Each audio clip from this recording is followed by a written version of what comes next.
Guys, welcome back to my YouTube channel, Junito Marinado Vlog. So this time guys, lulutuin natin tong saging na saba. And we were going to cook nilaga. And then we will lupak or nilupak.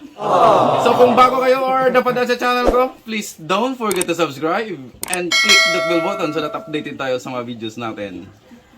So guys, umpisa na natin sa pagluto.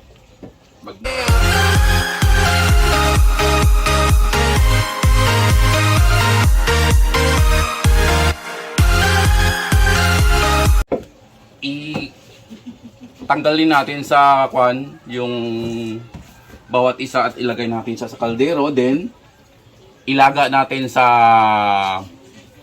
apoy syempre. So guys, abangan nyo at i-demonstrate namin kung paano maglupak ng saging. O dito sa Bicol, ang tawag nila is mokmok. Ano, lubang? Ano?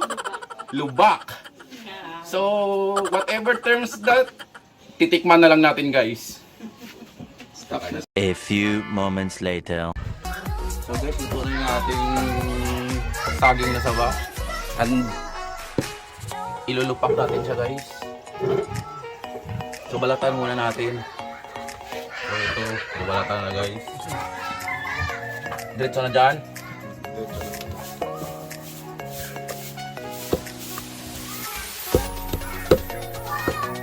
So ito po yung lusong.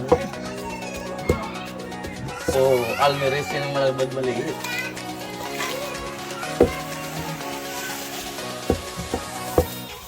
Mainit siya, guys.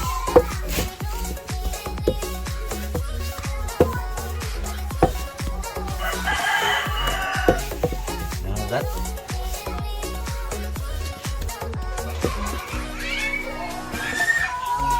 Ito yung buhay probinsya, guys.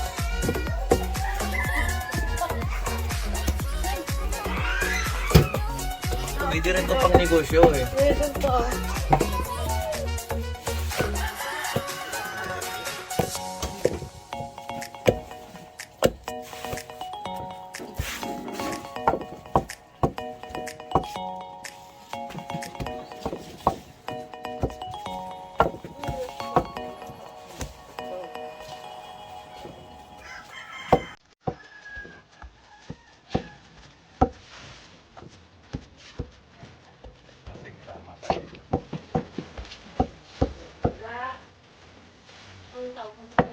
Ilalagyan natin siya ng sugar and kinudkod na niyog.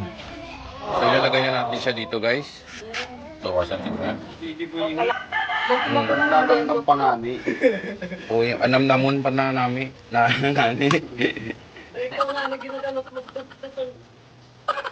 Kasya yan. So under experimentation pa lang kami, guys. Kasi natin naman ako. Medyo marami ang laman ng Kasukal na siguro. suka na lang. Hindi na tong kalahati na to. Ano, boss? Oo, hindi. Sa'yo. Iyo. Iyo. Iyo na nga ni. Iyo na nga ni. Pasaw na lang. Yan. Pasaw na lang sa... So guys, yung natira, sasawa na lang to. Oh. Ayun. Iyo. Ano eh? So yan. Halo-halo lang tayo, mix-mix through... Huwag kayo sa reality daw sa bagay ditong para si... Antok na si Teventa. Sabi na eh. Buwasi!